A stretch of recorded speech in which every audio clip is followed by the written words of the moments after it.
Hi, welcome to Unicorn Princess Tarot. So, this is for Leo, Sun, Rising, Venus, Jupiter, Leo. Ayan, career and love reading tayo, ano.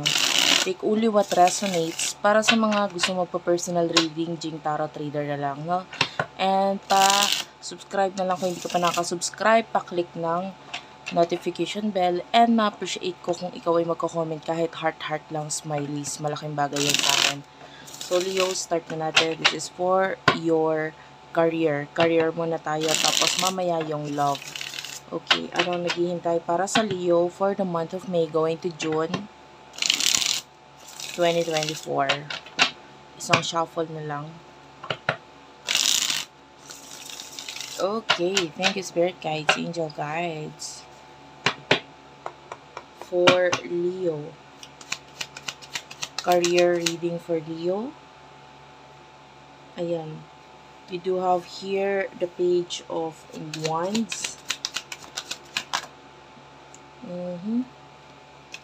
Six of wands.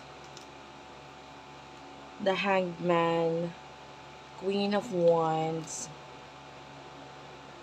And the world. Ayan. Major arcana, the world. And the hanged man. Knight of Pentacles is here. Also the the strength card and the three of sword at the bottom of the deck. Okay. So, sa nakikita natin dito, I feel like ito yung time na dapat huwag ka magmadali. Like, kailangan mong kailangan mong makinig din sa mga advice na sinasabi sa'yo. Okay? There's a possibility of, lalo na kung active ka sa social media, yung number mo nakapost sa social media, yan, especially, yan, most likely kasi may mga businesses ka na, or transactions ka online and or naka-public yung number mo. Okay, especially if you are this kind of person, medyo pinag-iingat ka, no? Kasi I can see a high chance of scam or panloloko ng mga tao sa'yo. Pwedeng mga foreigner, yan, pwedeng mga ganun. Pero it doesn't matter kung anong kind ng panloloko, but high chance it has something to do with scamming people. And this would definitely break your heart with the Three of Swords. Ngayon, with the Strength card, kung makikita mo, it's like a person na parang pinapalo, ano. So, this is like a karma or punishment. Yan. So, pwedeng, when you experience scamming, magtuturo ng malaking lesson sa yun eh. So, it's like this is the time na ikaw ay pwedeng turuan ng lesson. And, of course, you don't want that. Ayaw mo yun. No? So, ngayon pa lang, binibigyan na kita ng advice na as much as possible, huwag kang basta-basta magtitiwala. Ayan, huwag mo ipakita or ibigay ang lahat.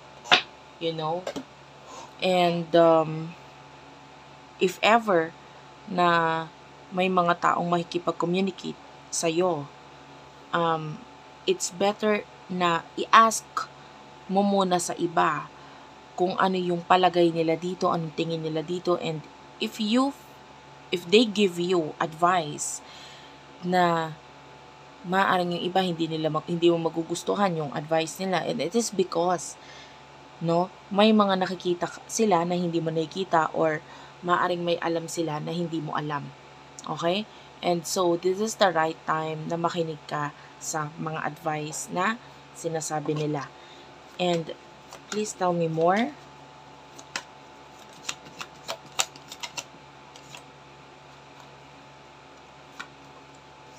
El Universo is here. Also, Gliamanti. Ace of Coins, Two of Blades, yan. Especially if yung, itong bagay na ito is like new beginning or new career or something to do with mga offers with the Knight of Cups. Ayan, ganun naman talaga. Usually yung scam is nagsisimula siya sa may mga offer. Ayan. And yung The World, no? Dalawang beses siya nagpakita. The World and El Universo is pareho lang. Magkaiba lang ang card. But, you know, you do have the Eight of Coins. Mas maganda kung ang career na gagawain mo ngayon ay mag-focus ka na lang doon sa talagang magtatrabaho ka. You know, alam mo naman yun, if it's too good to be true, yung offer is, might be yung iba, an offer of job or career na parang, oh maganda, kikita ka daw dito, ganto ganyan, maganda kitaan, etc. Tapos, questionable kasi bakit, lalo na kung hindi ka naman nag-a-apply ng something, tas biglang mag-offer sa'yo ng trabaho itong taong ito. Yan, especially foreigner ang nakikita natin. So, you have to be careful. Ayan. So, let's move on to your love na. More on, guidance lang ang nakita natin dito. Na kailangan mo lang mag-ingat. And all kind of scamming ang nakikita natin na dapat mo talagang pag-ingatan ngayon. Kahit anong way ng pang-i-scam. So, be careful sa mga sinishare mo sa online or yung mga nakakatransact mo sa online. Now, let's move on to your love reading, Leo. To your love reading, Leo. Summarizing Venus, Jupiter, Leo. Love reading, ano ang messages dito? You do have here the Star, the Six of Swords, the Two of Wands, Seven of Wands, and the Strength card. Ayan. Yeah, this is your energy, Leo, the Strength card. Bottom of the deck is the Death card, Scorpio energy, Ten of Wands.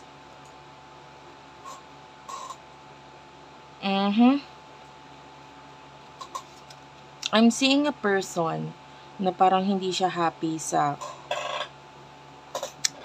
relationship niya. And this person is kind of like dealing with his or her karma eh. Kakonek or ang nangyayari sa kanya ngayon is pwedeng may mga karma sa buhay niya. May plano siya eh. May plano tong person at this could be a person in the past. Yung iba sa inyo naka-move on ka na dito sa taong to with the Six of Swords. Ngayon, itong taong to, matindi ang pagkapangarap niya sa'yo eh. And with the Seven of Wands, I feel like pwedeng tinatry mo siyang iwasan ngayon. And I don't know, could be a past person, could be an ex. Hindi ko alam kung sino tong taong to. Kasi wala namang in particular kung sino ito or anong ganap niya sa'yo. Pero nakikita natin na siya, nakamasid siya sa'yo, sa nangyayari sa'yo, sa ginagawa mo.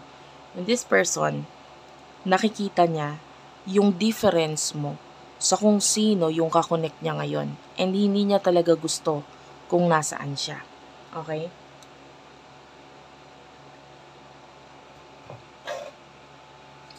And nakita tayo dito ng gusto niyang i-end. Death card is here. Kaya lang with the Ten of Wands, marami siyang responsibilidad eh. Obligasyon. Oh, I'm seeing medyo chubby na energy or literal medyo malaki talaga or mataba. This could be a reading. This could be you or yung person mo. But anyway, okay lang kahit hindi. And nakikita natin with the Eight of Swords, currently stuck siya sa situation niya. Pero this person, it keeps on imagining things and stuff, no, daydreaming, na magkakaroon ng malaking pagbabago in the future para sa kanya. Kumbaga, time will come, papabor din sa akin ng panahon. With the Justice card and the Nine of Cups, yeah, I feel like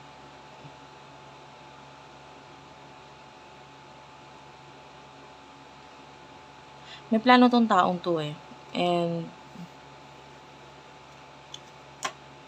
maybe this person wants to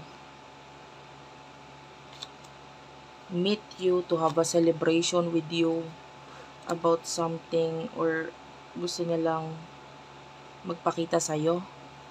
You know, I don't know.